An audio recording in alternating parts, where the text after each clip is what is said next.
Buenas tardes y bienvenidos a este seminario online que se ha puesto en marcha por parte de la Organización Nacional de Trasplantes en colaboración con el Centro Nacional de Trasplantes de Italia. Un seminario que hemos organizado con el objetivo de que, sobre todo los equipos de trasplante renal, pero también los equipos de coordinación de trasplantes, sean conocedores de un programa único en el mundo que se ha desarrollado por parte de nuestros vecinos italianos y que se llama DEC, Disease Exchange Kidney Program. Para el desarrollo adecuado de este seminario online y teniendo en cuenta que todos nuestros invitados así lo hemos acordado, todo el seminario va a tener lugar en inglés. Así que paso a hablar en inglés. Welcome everybody.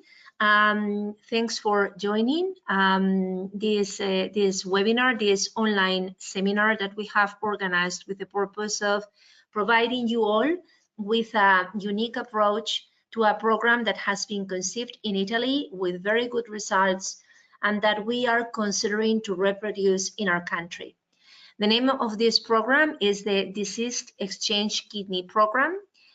It was made up in Italy several years ago, and as you will see from our speakers, you will see that it's a program that is providing very good results to our colleagues in Italy. We have the great honor of having 4 invited speakers who are in charge of managing this program in Italy and who have taken the time to be with us today and to share the experience. The first speaker, who I'm very pleased to introduce, is Giuseppe Feltrin.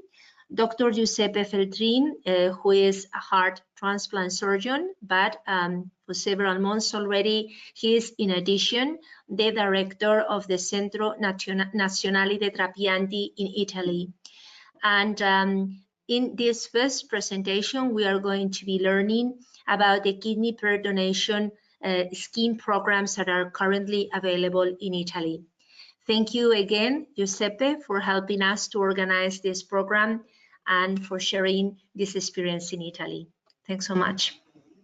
Good evening, Beatrice, and thank you for this very nice invitation, and good evening to everybody who is listening to us. I will start sharing my slides. Let me know if you can see them, please. Not for the moment. Okay, I'm waiting for the sharing button to start.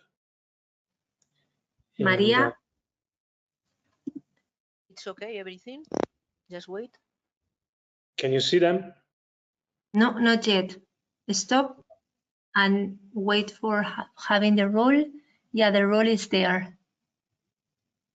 You should be able to. Yeah, can you see them? No. Not yet. Yeah. Now yes, I do. Right? Yeah, Okay, we can see great.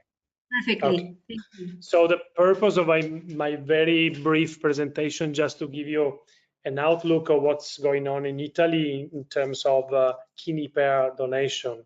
And let's start by saying that the numbers of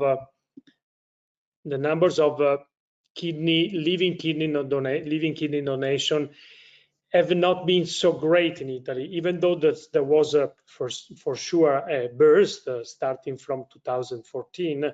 As you can see, we are moving around the 300 transplantation per year. You can see that in 2018 we have started the experience with DEC, which is the main topic of this afternoon.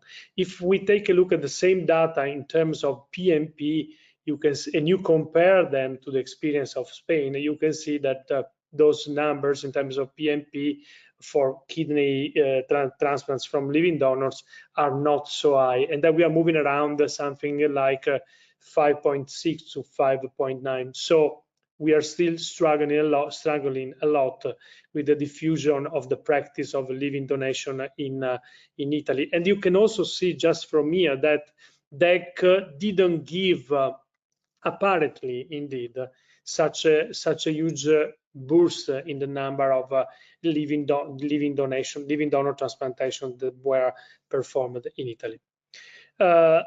The other consideration that we have to do is that you can see it very well. This is the number of living donations and compared to cadaveric donations performed in each region of Italy, and you can see that living donation is not so spread in all the regions in which there is a kidney transplant center, and also between the regions there is a big difference in the numbers of living kidney transplants, living donor kidney transplants performed.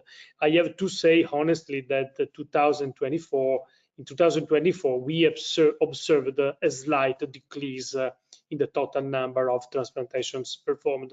So as you can see, we are working on this, and we are also working in order to reduce this heterogeneity in terms of region performances as far as this particular transplantation is concerned. Of course, even though this is the situation, at the same time, our waiting list for kidney transplant recipients is still crowded with a lot of patients.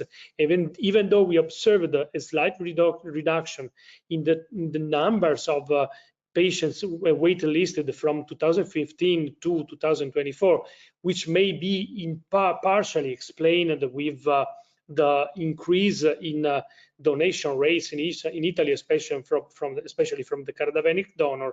Our kidney recipients still represented 74% of the total of the patients on a waiting list, with nearly 6,000 patients on the waiting list. Of course, one of the topics on which we worked was to try to implement kidney pair donation. You will see that in my transplantation, I will call it kidney pair donation in some cases, and in other cases crossover, but the concept is the same. And the idea of implementing these programs was to try to increase transplantation rates by 30%. As you can see, we are still far from that target. The first crossover or KPD programs were regional programs. We started in Italy in 2005, and these were internal crossover or regional crossovers between these two centers, Pisa and Siena, that maybe you know from a touristic point of view, they are in the region of Tuscany. But you see that in the beginning, the numbers were very, very small, even though we started quite early, 2005. After that experience, we also tried to implement altruistic donation. Altruistic donation was implemented with the first chain that was done in 2015, and this is the result. This is what we were able to do with the first chain. It's altruistic, non-simultaneous. It was performed in the chain were performed. The transplantation were performed, as I say, in 2015, from the 7th of April to the 10th of April. And even though it was the first experience, it showed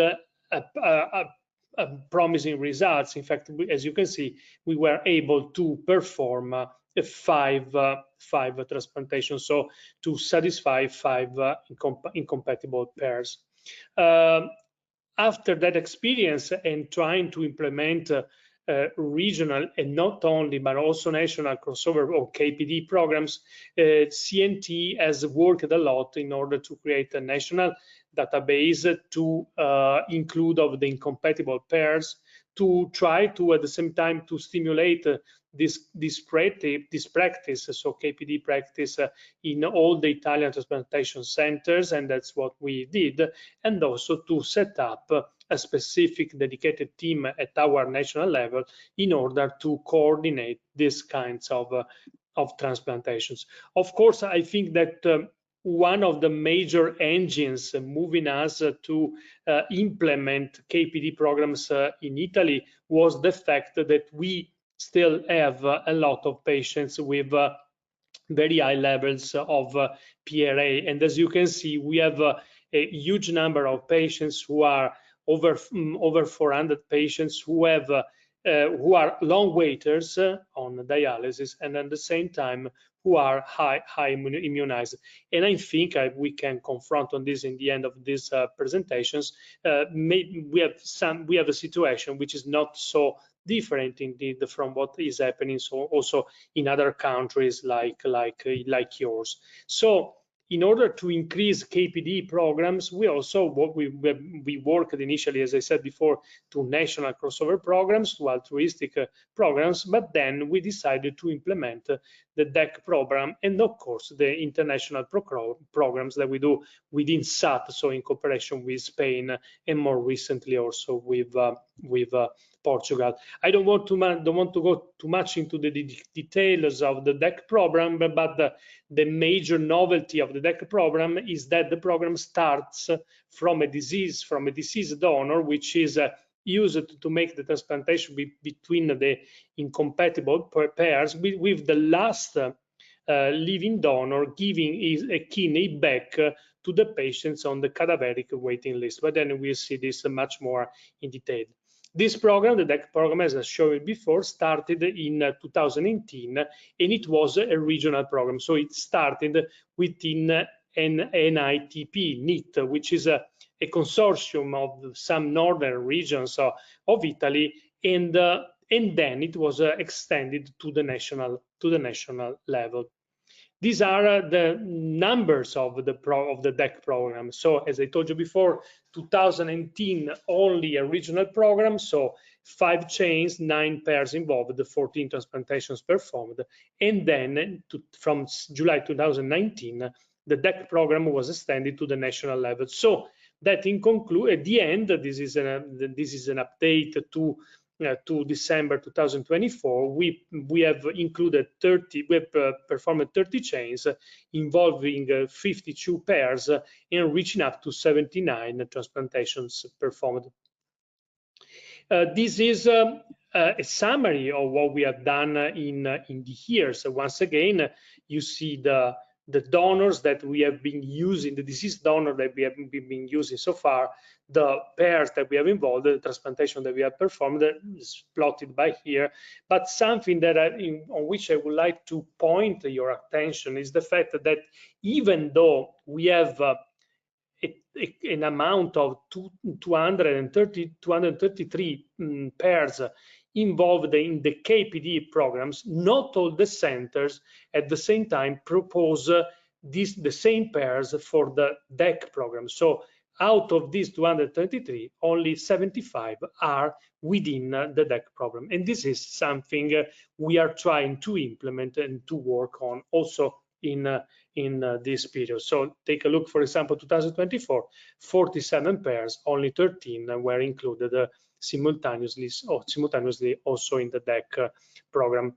I want to make a brief comparison just to show you, just to propose to you the initial advantage of the DEC program to compare to altruistic program of donation, just to show you that in a time frame of nearly 10 years, we had only 9 altruistic donors, which we were able to include 21 pairs, and we were able to perform 21 pairs, sorry, we were able to perform 29 transplants, just to show you again the efficacy of DEC program within the Italian context, within the reality that we are facing, with all the difficulties that I have briefly summarized to you.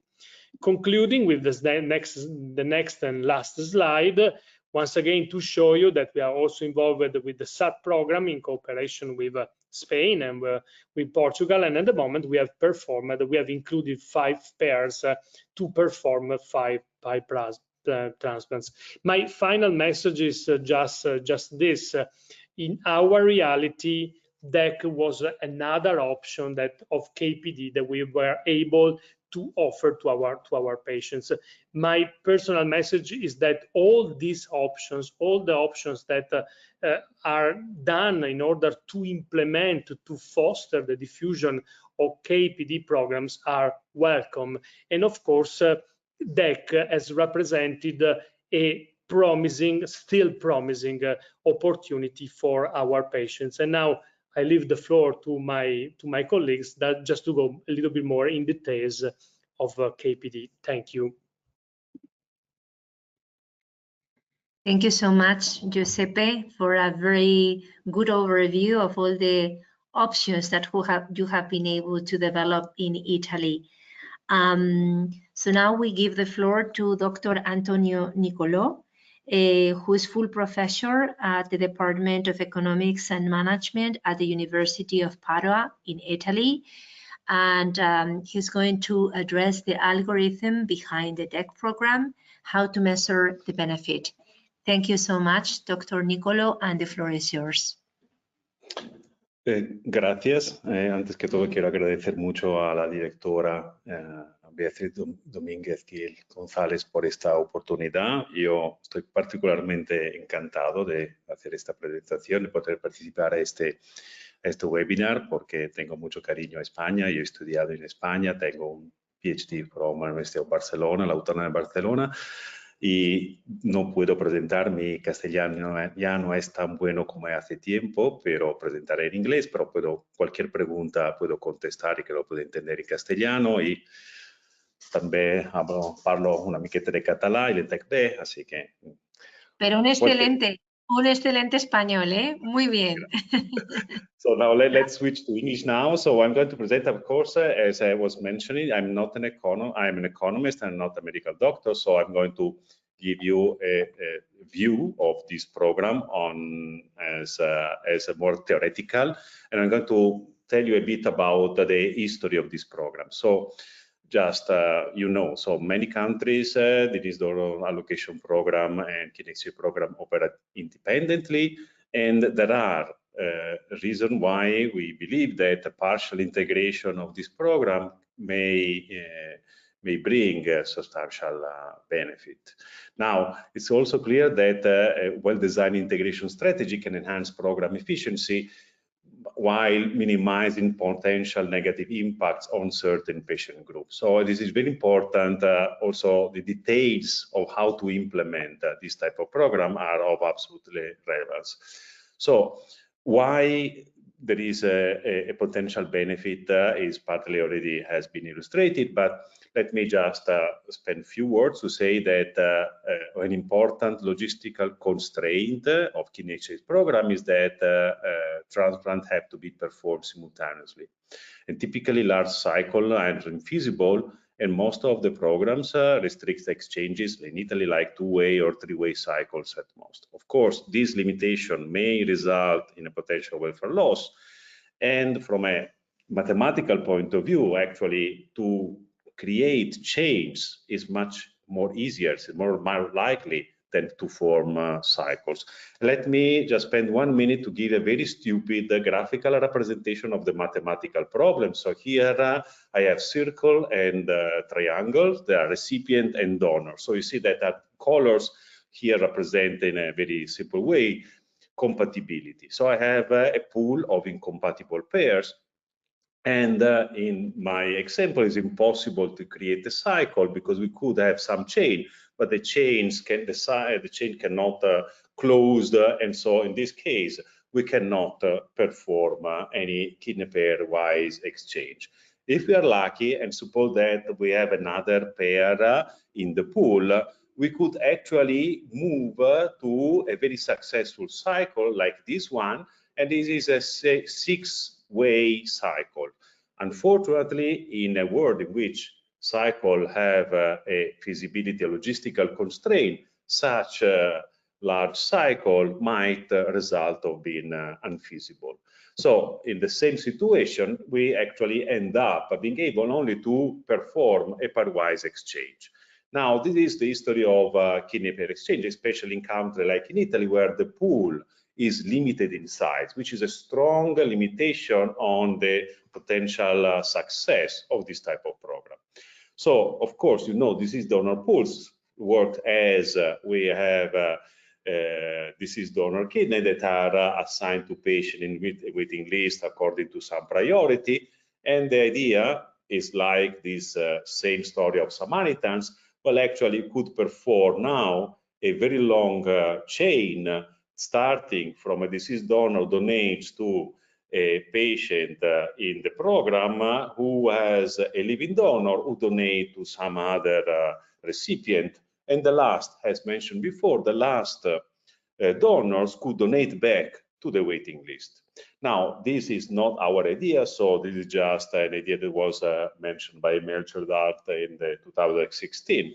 And we try to understand which could be the potential benefit and the potential also drawback of such a program. So let me list very briefly, when you're talking about this type of disease donor initiated change, clearly inspired by the same logic of Samaritan donors. This could be very successful because they could overcome the simultaneity constraint in standard kidney exchange. And this, as a consequence, induce improving matching opportunities, increasing the number of kidney exchange that could be performed. And last, which is very relevant for us also, is that when a market, let's say, when a program works better, then this also encourage greater participation in the program, and this increase in the size of the pool may create a positive snowball effect. But of course, a program has to be well designed, and there are potential drawbacks. We have mentioned that the first recipient will not receive a living donor, but a deceased donor kidney, and there are questions that also Lucrezia will speak after about the ethical consideration of potential reduced match quality for the first recipient. There could be negative impact on patient in the waiting list, so this also have to be taken in serious consideration. And third, even if we move from simultaneous to sequential type of donation, there is the risk of donor reneging, and also this risk is actually relevant and have to be taken into consideration. Now, this potential drawback should be addressed when in the design, a careful design of the program. So first, let me just illustrate it, and then we'll talk about Lucrezia and Caterina will talk about the real-life implementation, let's say, but how we started to try to understand and to assess this type of problem. So first, and I was involved especially in this part, in which we want to simulate potential benefit of implementing such program at a local level. And we use retrospective data on a pool of incompatible donor-recipient pairs from Padua Center. Somehow it's a kind of worst-case scenario, because looking at a single center with a very small pool represent the worst case, and potential benefit could only be larger when moving from a regional or local situation to a national-wide program. So the idea is that try first to assess potential benefit, and also try to start to think about how design an algorithm that facilitate the implementation of the program and take care about this potential drawback that I mentioned before. So very briefly, when we started already 10 years ago, and we look at data, real data from the kidney and pancreas transplant unit at Padua University in 3 years span from 2012 to 2014. And in this period, there were 251 kidney transplants from deceased donor in these centers and 107 from living donors. What we focus mainly that in the same span, there were 16 incompatible pairs evaluated in the center and enrolled in the National Kidney Exchange Program. Since with a retrospective study, what we knew is that in these 3 years period, none of our 16 incompatible pairs could participate to an exchange. Last group of patients that we also would like to address your attention is that among the patient in the waiting list enrolled in the Padua Transplant Center, there were 35 recipients that are defined unlikely to be transplantable, UT type of patient, that has those patients who, for immunological reason, have less chances to find a potential organ. So for instance, these are defined as those who are in the waiting list for more than 5 years or in dialysis for more than 7 years, and a very high panel reactive PRA, large PRA. So let me move. I'm not a medical doctor. I'm not going to discuss any details. So just these are our 16 incompatible pair. And then first question about which kidney from deceased donor using for starting the chain. So the first idea is to try to offer to this patient, to this potential recipient, a kidney of a quality that could be comparable with respect to living donors. And this, you see, that means that are young, without comorbidities, and with a good functioning of the kidney. Notice that, and I really mentioned very briefly, so one of the underlying ideas is that by participating to this program, it is the big advantage for participants is decreasing the waiting time. Even if these patients are participating to a kidney pair exchange program, many of these pairs remain waiting for an exchange for several years.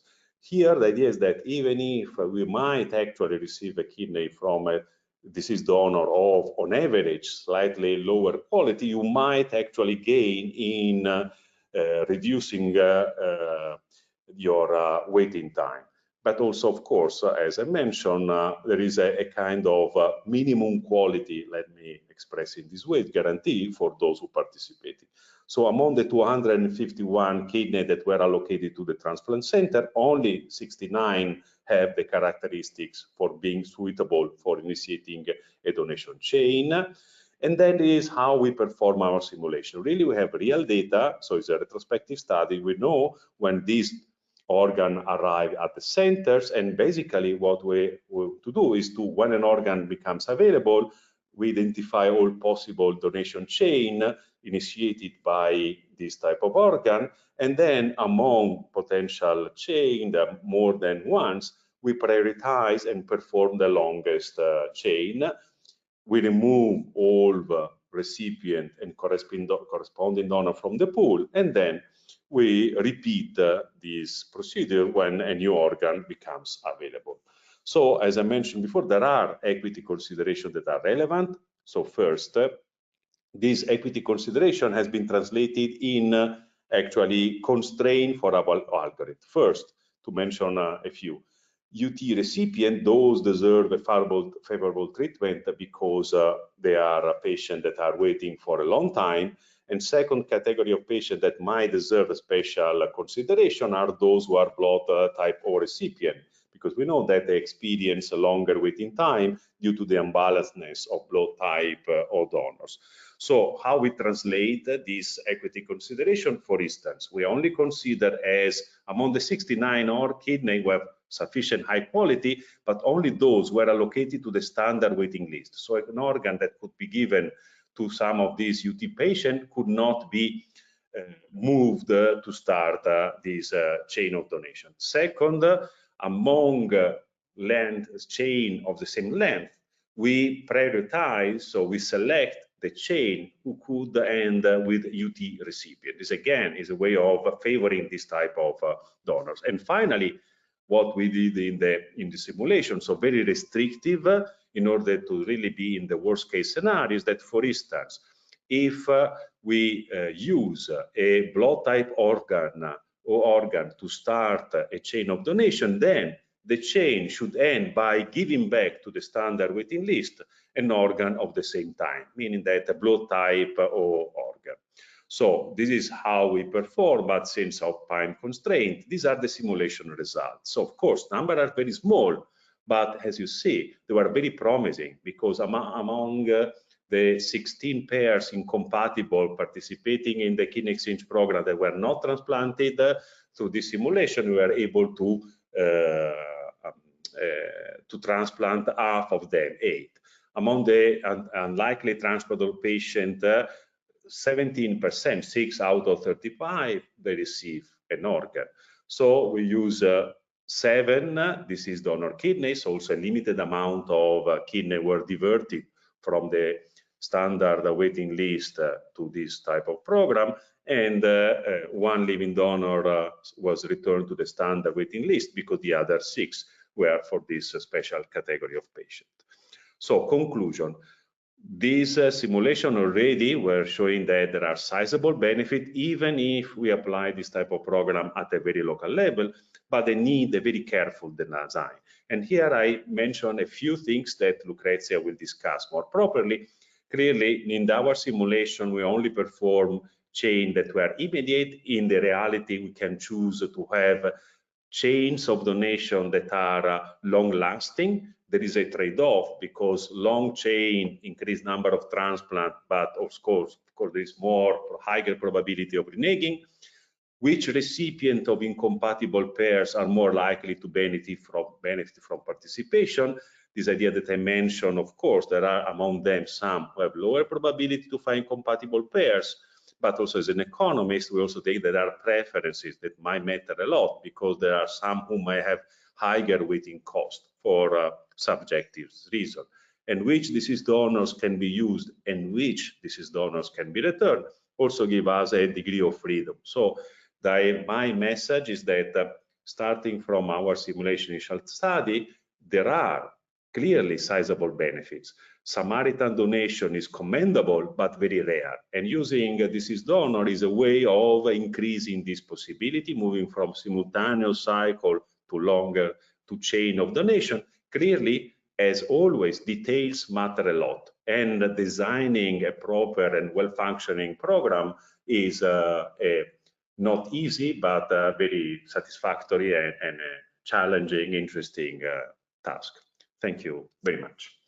This ends my presentation, and be happy to answer any question after.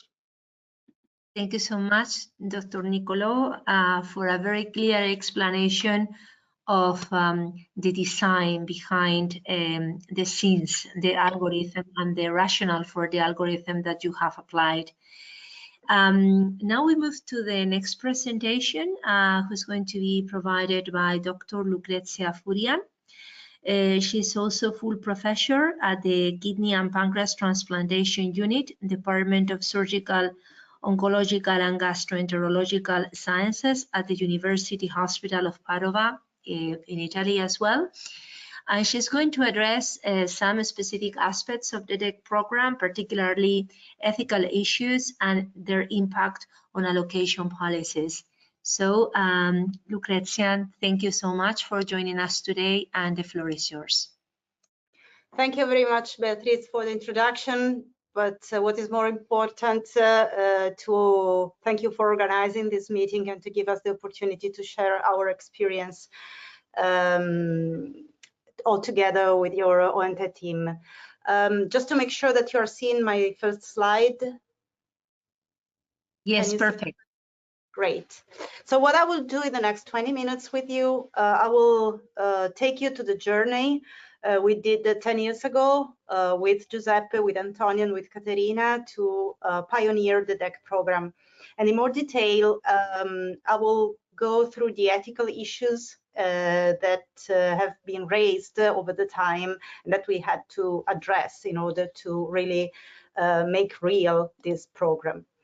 As a background, you have heard that in our country, altruistic donation is a rare event, and but we were able in 2015 to realize that one altruistic donor may allow several, up to 5 in our experience, incompatible pairs. And we have also heard from Professor Niccolò that chains are generally more efficient than swaps, meaning that we don't need the reciprocity of a swap with a chain. But what is the most relevant background information is that this kind of program becomes very interesting when your country is small and when the rate of live donations is not so developed. And that makes Italy and Spain and apparently many other countries in Europe very similar. And in these circumstances, we are different from US. In US, they have the NKR system, they have a large number of pairs, but in our reality, we have either to work together to increase our pool or find additional specific programs to address the problem of recipients, mostly sensitized, with an incompatible living donor. In 2016, a lot of people started to think about the opportunity of utilizing deceased donor kidneys to initiate living donor chains. This paper was published by a group in the US. And at the same time, since in Italy, as you've heard before, in 2015, the first altruistic donor was done, we started thinking about the same point. And we understood that also in the US, they were thinking about the same opportunity. So what have we realized over the time? Well, first of all, we need to make it very clear that DEC is different from list exchange. List exchange is something that has happened back in 2004 in UNOS, in the region 1. What was happening was that the donor of a pair was donating, and the recipient afterwards was prioritized to receive a transplant. But in this series of cases, the situation was very different from what we have. First of all, we had no sensitized patients because the recipients had a very, very low PRA, mostly 0%. They were mainly ABO incompatible with ABO type O recipients. And it was easy for these patients not sensitized to make sure that they receive a transplant shortly after the donation of their donors. Ethically, I think it is a problem here because you never know whether that recipient will really receive a kidney. So in our program, what happens differently is that first the recipient receives, and after the live donor donates. Going back to the white paper, the concept paper of UNOS, you see that they realized that 2 points needs to be addressed. First, we need to select the candidate who receives an increased priority on waiting list, transplant him, and then the donor donates.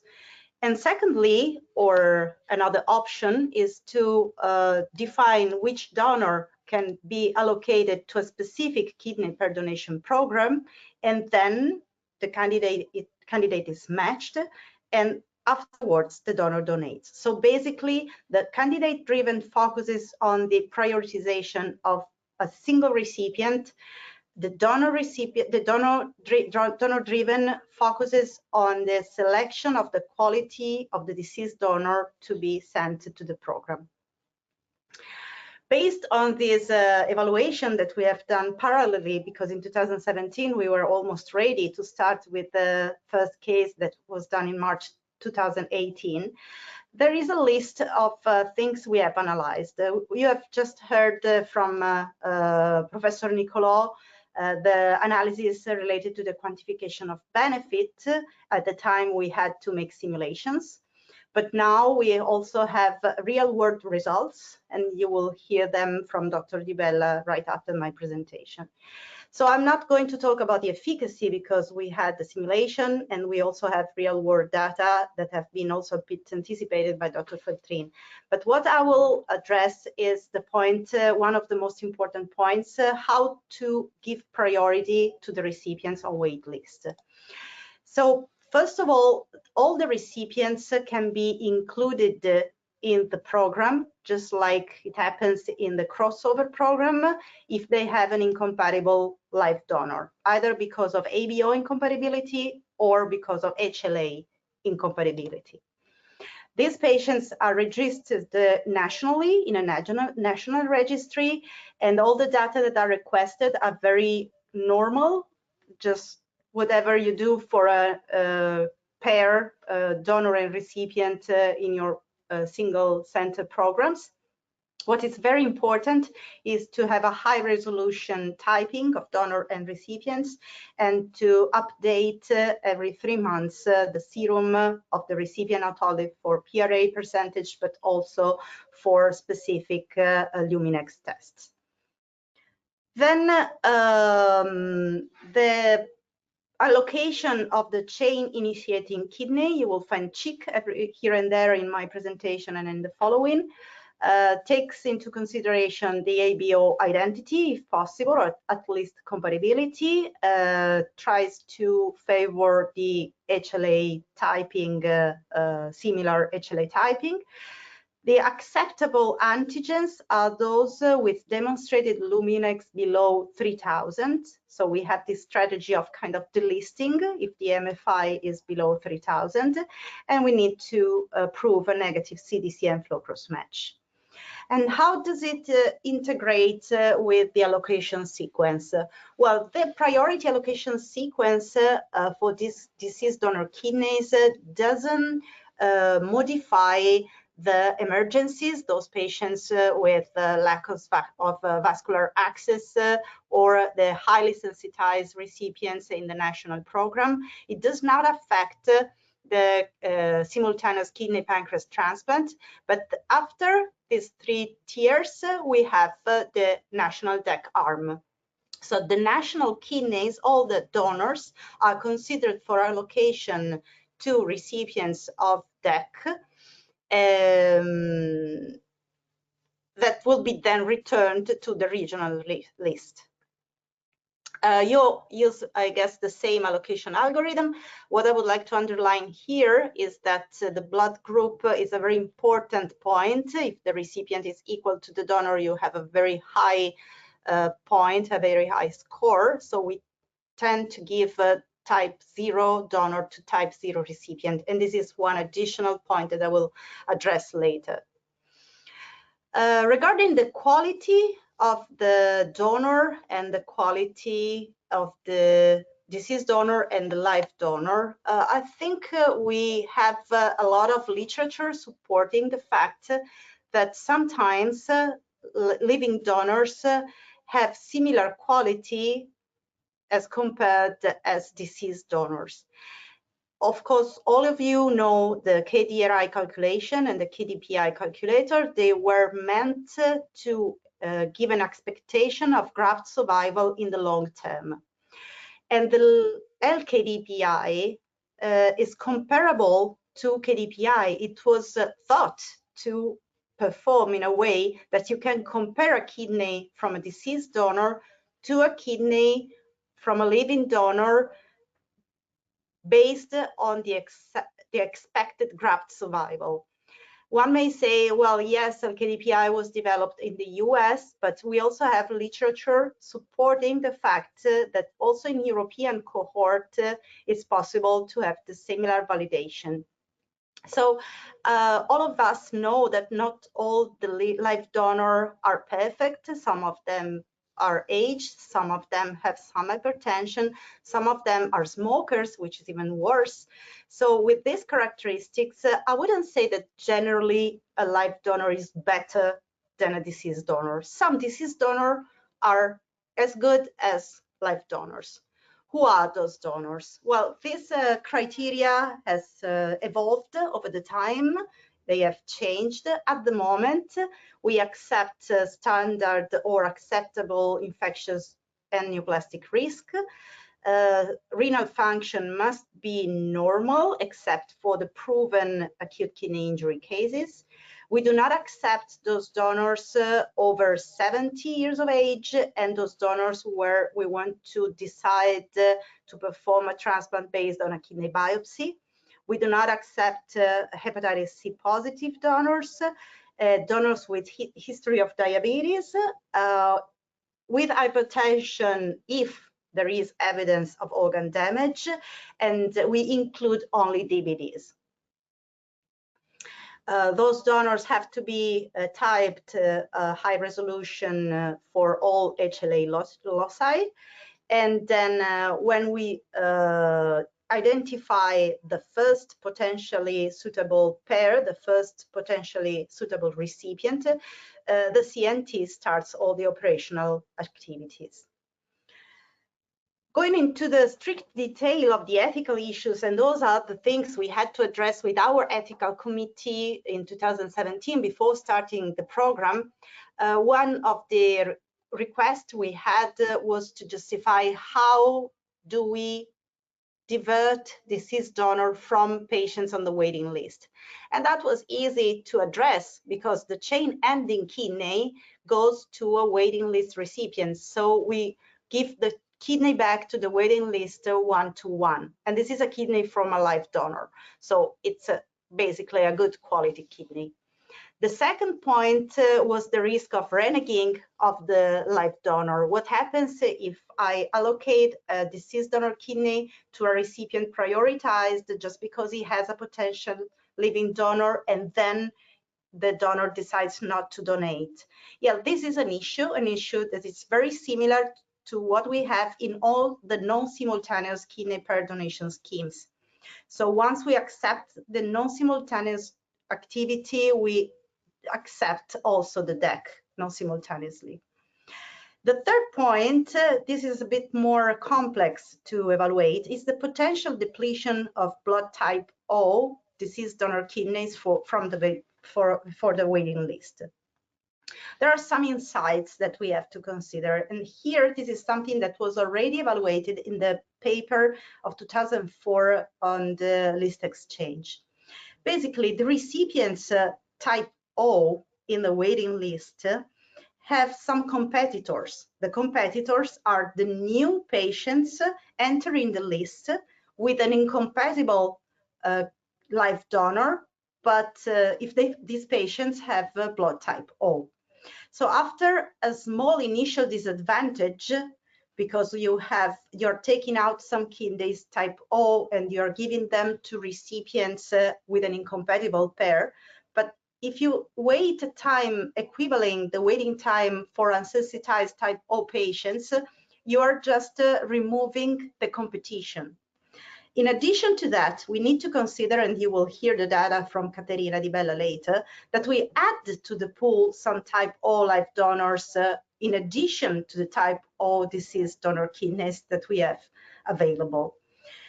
In addition, we have another point. Our scheme of allocation for waiting list recipients favors sensitized recipients. So it's possible, if you decide to favor sensitized recipients, that you allocate generally type O to different blood types. And that's something that you can decide in your own management of the list, how many points you want to give to blood type identity and how many points you want to give to highly sensitized recipients. And that's something very flexible.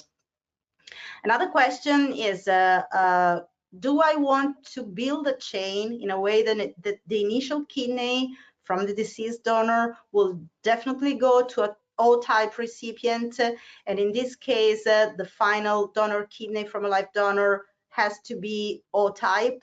Okay, that will of course ensure fairness in allocation, but it's very difficult to obtain when the pool is small, as in our case. And then there is always the option to desensitize low titer ABO incompatible waiting list recipients because they receive finally a kidney from a living donor, which means that they have time to undergo desensitization if they receive a type A2 and they are type 0, for instance. We haven't done that yet, but it's an option. Having addressed all these ethical issues, we worked together at the time, not only with Antonio Nicolò, but also, as you can see here, with Giuseppe Vetrin, who was the regional transplant coordinator in Veneto in 2017. And the ethical committee recognized that the program was conformed to the principle of beneficence and acknowledged its high social and public health value. So with this green light, we had to consider the logistics. One is related to non-simultaneity, but we have already discussed a bit the big similarity between all the non-simultaneous chains that may be performed, and the fact that the cold ischemia time may become long. But here again, we have papers supporting the fact that the cold ischemia time when you have good quality kidney is not so relevant. This has been shown by the Australian New Zealand group, but also from US group, comparing the outcome of shipped exchange or in-center exchange or non-shipped organs. So we have data. Here I'm just showing a couple of papers, but there are more showing that good quality kidneys are not very much affected by cold ischemia time. Another decision that we had to make was very transversal to what happens in crossover. Do you want to transfer the donor, the recipient, to ship the organ, to make the surgical team traveling? And all the options in Italy are possible, but what we desire is to prevail the transportation of the organ to reduce stress and discomfort for donor, recipients, and teams as well. So as said before, and you probably have read the paper, the first application was in a pioneeristic experience at the University of Padua in the NEET region in the north of Italy. That was deliberately a short chain. We wanted to have a very short time between the donation from the deceased donor and the donation of the live donor. But the program became national very soon in July 2019. So after we did the first 5, we used the first 5 chain initiating kidneys, the program became national. And I think, that since then, all the Italian donors with adequate requisites have to be considered as chain initiating kidney, and all pairs are supposed to receive the option of participate to the deck. And you will learn that probably this is not reached as an objective. In the following years, after we have done the first cases, I've been invited at UNOS, where they actually have started doing this is the donor-initiated chains in a specific context. They have done like a dozen of cases. And coming closer to Europe, also the French group was very much excited about the simulation effect that you can have using this kind of protocols. They were able in the simulation to increase the exchange from 20% to 50% in with their size of pairs involved. And as a final consideration, I think that as Giuseppe Feltrin said before, this is a program which is ancillary to all the other kidney pair donation programs, and it works particularly well in countries like ours, where non-directed altruistic donation is not so much diffused, and when we have small pool and when we have a high number of highly sensitized patients. And I thank you for your attention.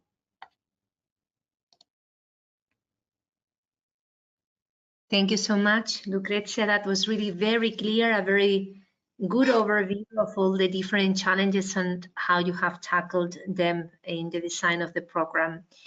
Last but not least, we have with us Caterina Di Bella. Caterina Di Bella works at the Kidney and Pancreas Transplantation Unit, also at the University Hospital of Padua in Italy.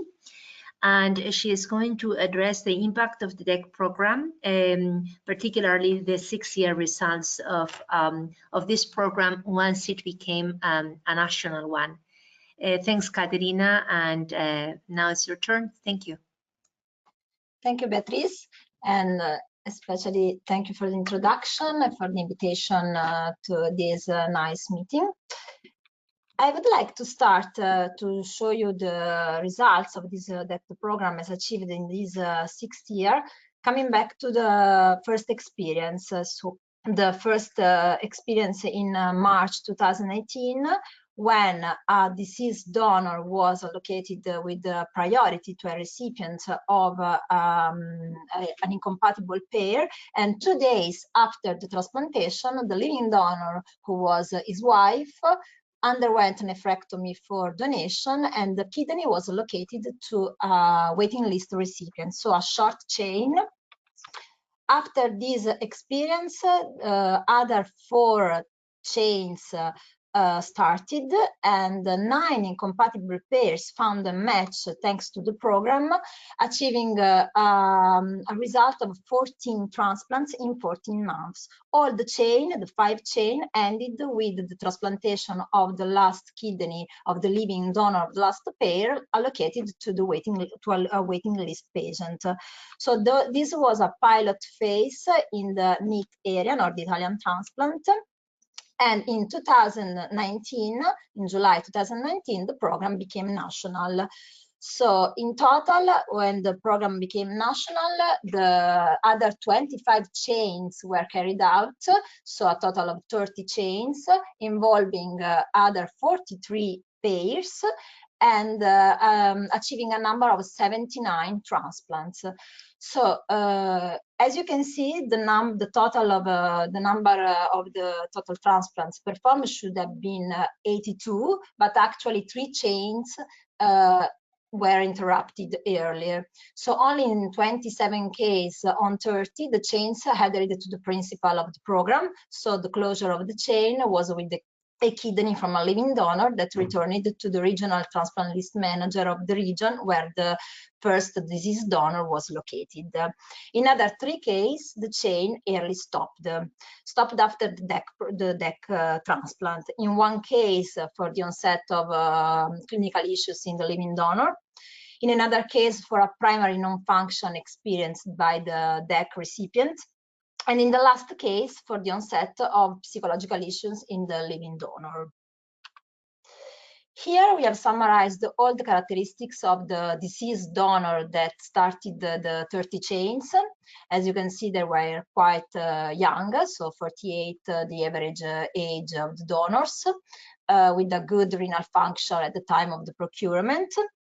We have calculated the KDPI and KDRI score, and the average score was 42 for the KDPI and 0.95 for the KDRI.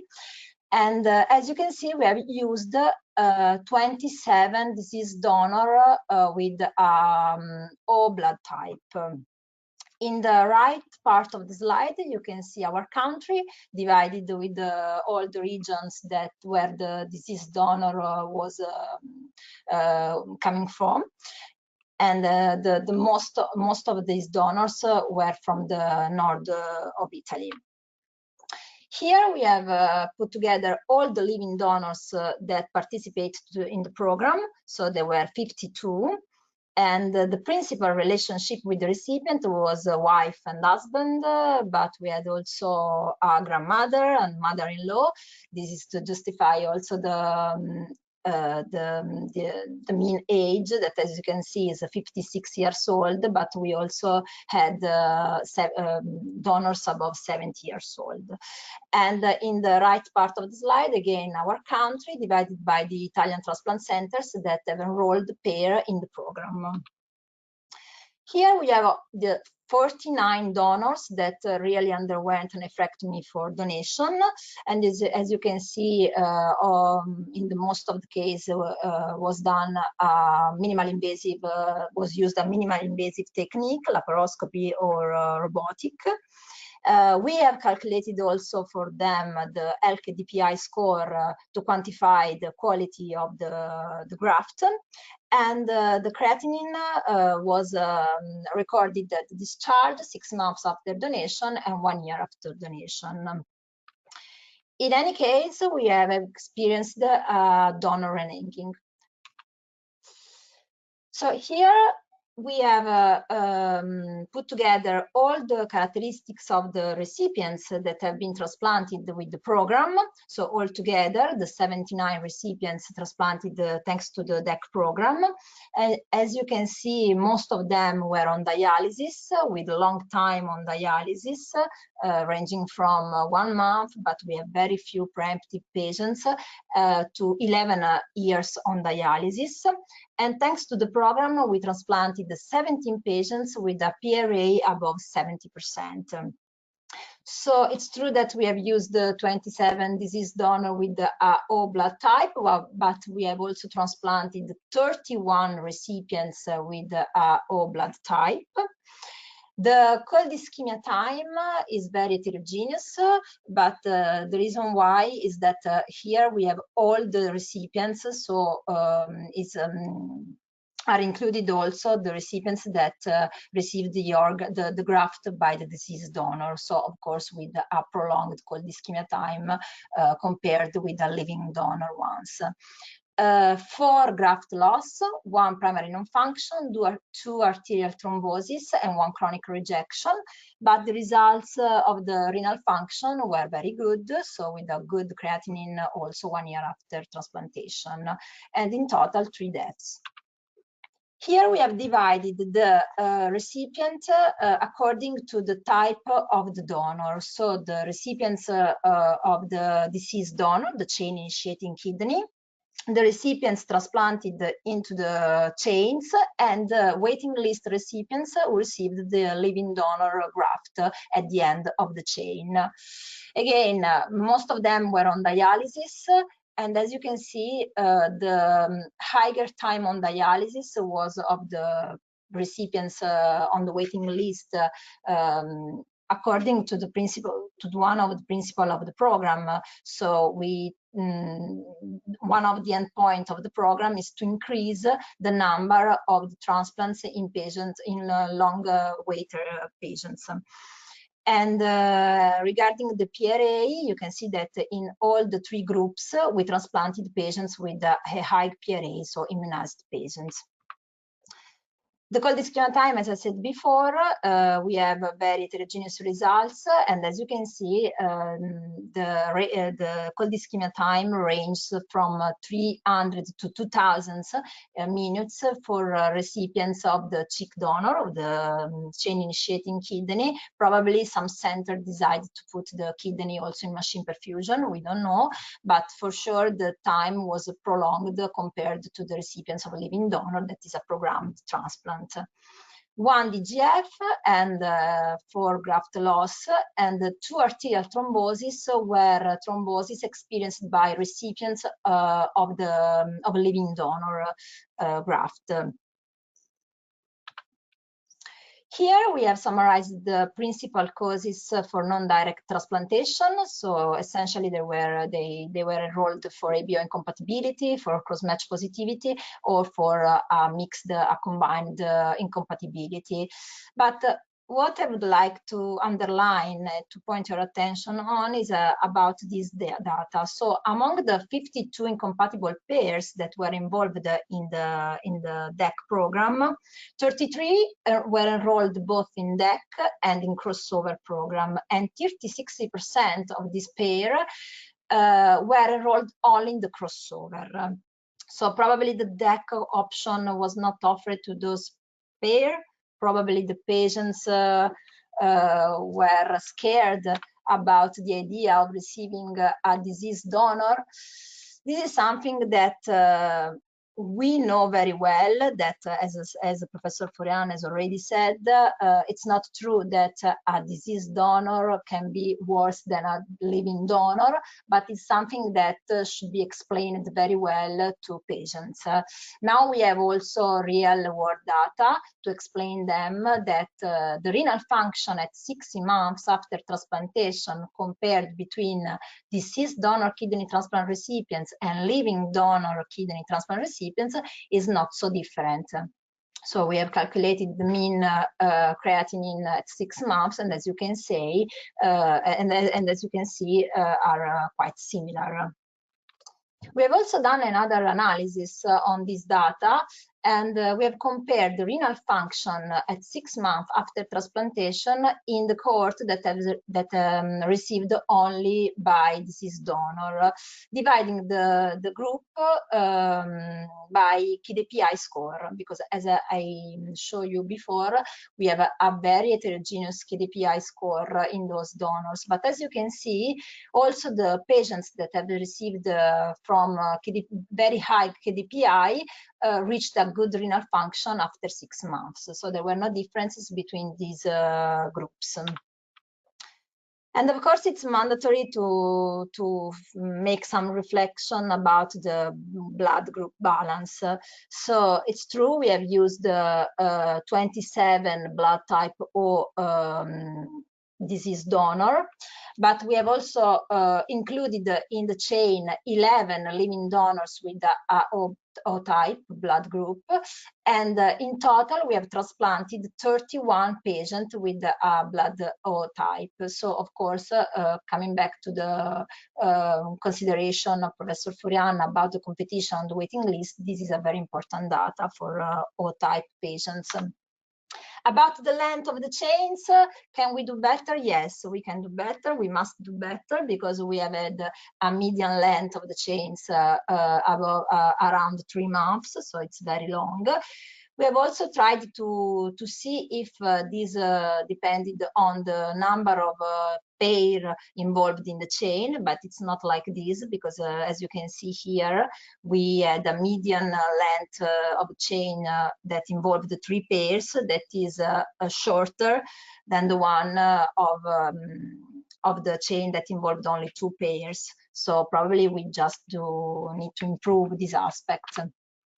So in conclusion, to summarize these results, we can say that we know that we have performed 30 transplants from deceased donor that have been allocated to this program and that have allowed it to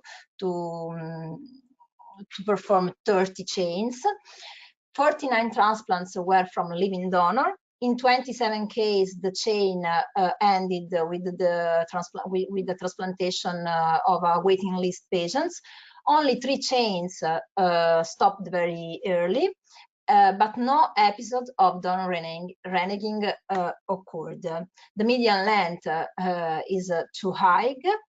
And another reflection we need to consider also this aspect that 2 graft losses were for arterial thrombosis and were 2 organs from living donor allocated to the waiting list. Thank you. Thank you so much, Caterina. And I would like to ask all the speakers to open their cameras. And maybe, Caterina, if you can stop sharing your screen to facilitate the interaction, that's perfect. So, well, we have for the time being just one question in the chat, so that I will be including in my discussion with you all. First, I would like to congratulate you for this program, both for the pilot program and for making it feasible at a national level. It was complex. It's beautiful to see how you were able to pilot, to carefully analyze the barriers, the obstacles, and to find solutions to overcome those obstacles.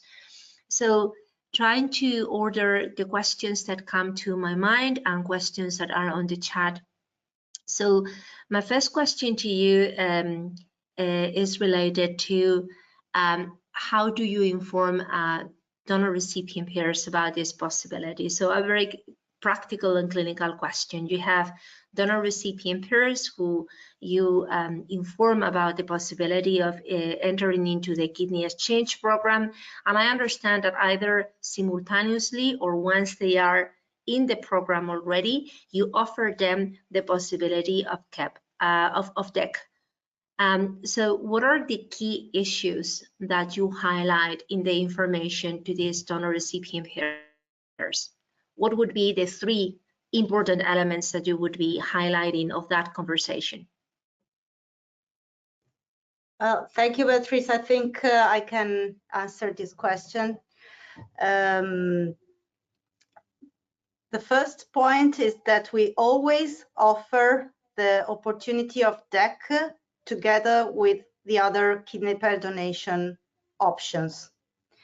So we make a kind of journey with the patient. We explain to them that they are compatible and what it means, that they have to share, they have the opportunity to share kidneys with other patients in similar situations, that the kidney that they can receive might be from a live person or from a in a swap, or from a live person if he is altruistic, or from a live person who is in another country, in Spain, for instance.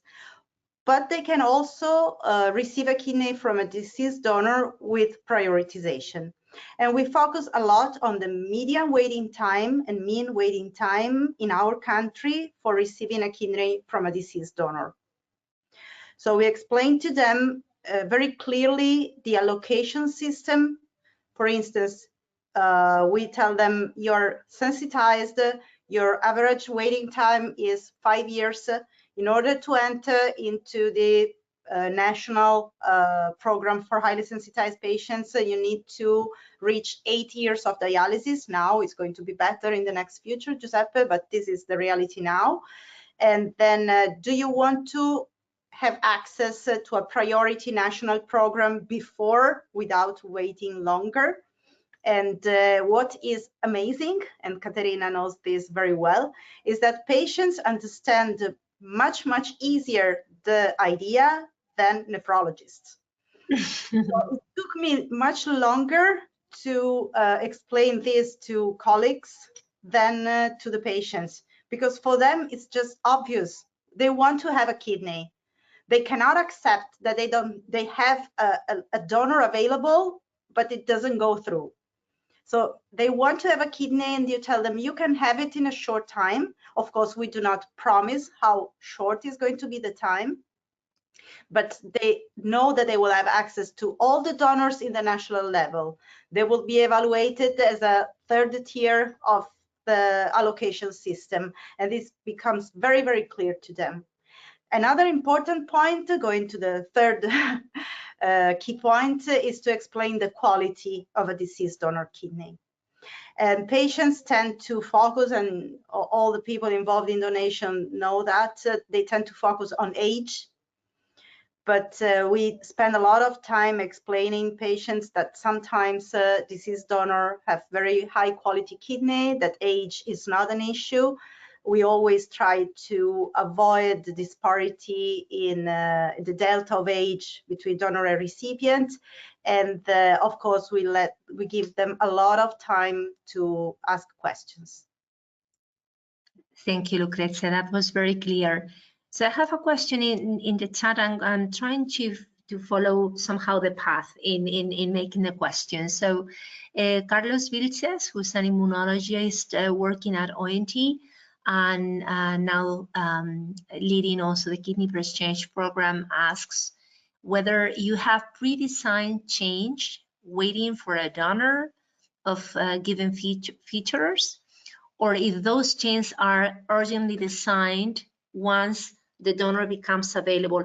From the presentation, I understood that is the second, that once a donor who meets criteria, if those kidneys do not go to tier 1 and tier 2, combined kidney pancreas, highly sensitized, then, or urgencies, they would go directly to those recipients who are within the program, right? Is this the case? Yeah, actually at the beginning when we started thinking about this protocol with Antonio, we dreamt about a different way, because in our mind we wanted to have the pairs already decided based on each recipient. If this recipient is transplanted, the following pairs will go through. In the real world, we realized that there are so many new pairs entering the program that it's not efficient to have a preset preset decision of the pairs. And this is probably the reason why, as Caterina explained, it takes some time to have the cycle closed, to have the chain closed, because we perform the cross matches afterwards. Thank you. Another question that that I have is related to the HLA typing of a deceased organ donor, because you say it must be a high resolution HLA typing. So I understand, I'm pleased just to make sure that we got it right, that once a donor meets this criteria to be entered into the DEC program, then it has to be, the HLA testing must be performed in high resolution. Correct. Yes, that's what is preferred. Must be is probably too strong, but this is the preferred. It really depends on the recipient, on the first recipient of the chain initiating kidney, because if you have a patient with PRE of 0% and the only reason for being in the program is ABO incompatibility, of course, it might be a more fast track thing. Perfect. I have another question on the track from Marta Crespo, who is the head of the transplant unit in Hospital del Mar in Barcelona, who says, thank you for excellent talks and a great program. And she says more important problem is the absence of group 0 in the waiting list recipients. It might be possible to select 0 blood group recipients with low hemagglutinins who could be desensitized with a scheduled living donor. Does anybody want to address that question or that comment? Well, ciao, Marta. Marta Crespo is a friend of mine.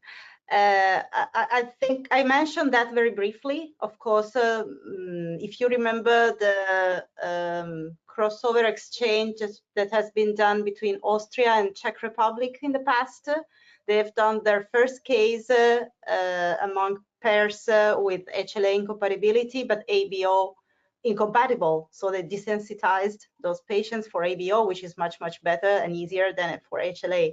So why not? We haven't done it yet because we don't want to add additional risks for our recipients, but I cannot see the reason why it shouldn't be done. Actually, in our kidney exchange program, we do mix the desensitization or the HLA incompatibility with HLA compatibility by kidney exchange. Another question that I have is regarding the simultaneously of the procedure. So if I get it right, when the deceased donor becomes available, you have the donor, you decide it goes into the program, then you urgently apply the algorithm to identify a specific chain that is going to proceed. And I understand, of course, that immediately the first node of the chain, the first recipient will get the kidney, but the rest of the chain, so you will plan the next procedures for days ahead. I saw that on some occasions it goes long in time, but is the rest of the chain non-simultaneous or simultaneous? So it's just the first procedure, the one that occurs, and then you start a chain, or do you intend to perform the rest of the chain on a simultaneous basis? Most of the cases is non-simultaneous, but sometimes, as we did also with the altruistic donor, we were able to organize it simultaneously. So of course it's preferred to have it simultaneous, but it's not strictly necessary, right, Giuseppe?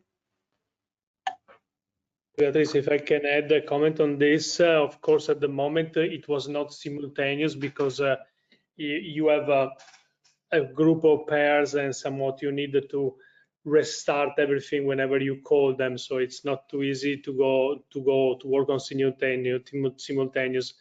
The last altruistic chain that we did was simultaneous. We have proved that we can do it from a logistical point of view.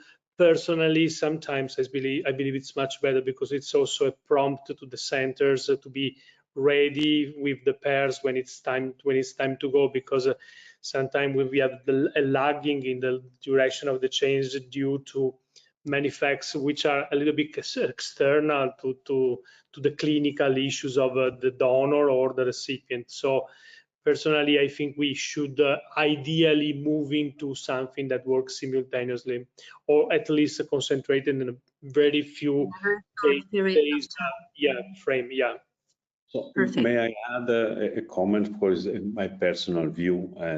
So also when explaining the program, there is an underlying simplification, because we always present it as if it was a static program. So we have a pool and we're done. Clearly, there is underlying dynamics. So patient join the pool over time. For instance, even when Lucrezia was mentioning the fact, if we had a static pool, I could actually look at all the chain and then it would be like, why not to plan in advance what you want to do for any possible starting donation.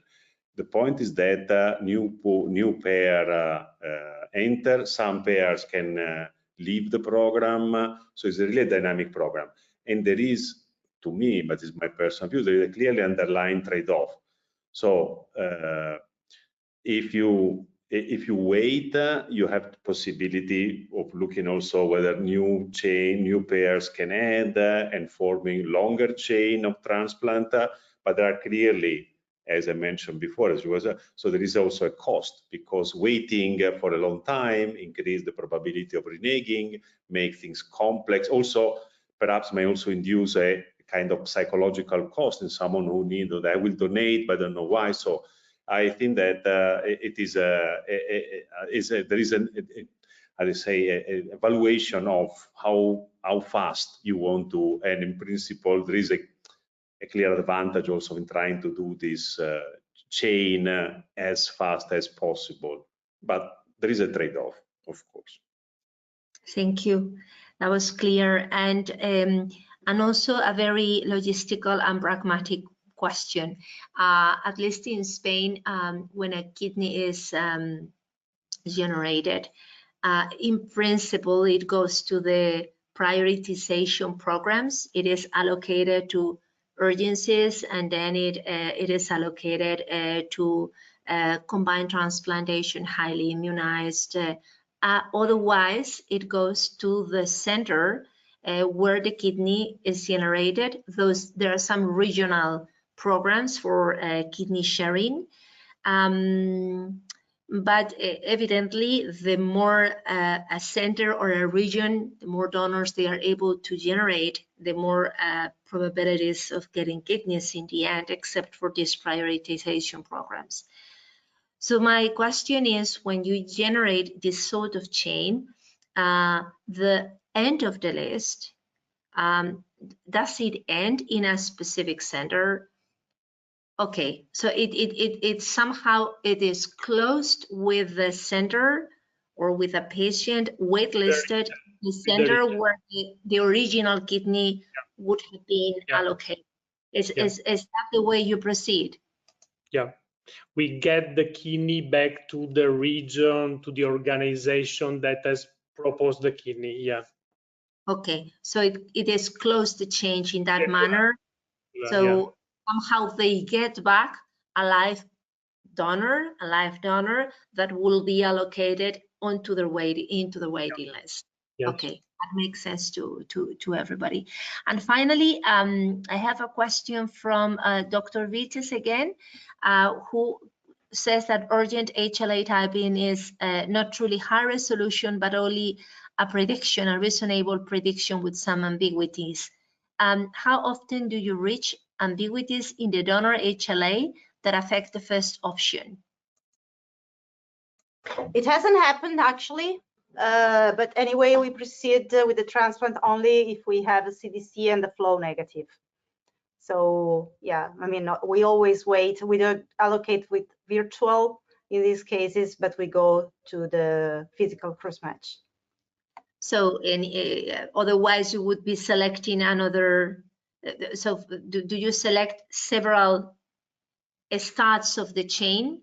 In case the CDC is negative, is positive, then you go to the second option? Or okay. It's not really feasible? No, everything can happen. For instance, it has happened, even if it shouldn't, that from one donor, both kidneys were used for 2 DEC recipients. Then it was kind of complicated, but we managed that, and we generally don't want this to happen again. Let's suppose it hasn't happened yet. Let's suppose that the CDC comes up positive. I have to say that the predictive value of the virtual cross-match of our centers in Italy is very high.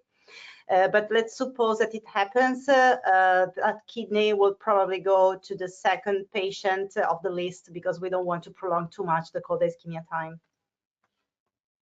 That's perfect. Well, I think I don't have more questions on my side, and I don't see more questions in the chat. So on my side, I would like to thank you all for your time, for your idea, for pursuing an idea and for making it happen, and for so generously sharing your experience with us. We will come back to you with our discussions on whether we move forward and eventually get in touch with you for your guidance. So thank you so much and see you soon. Thank you. Thank you. Thank you. Bye. Bye. Thank you so much. Bye. Hasta luego. Hasta luego.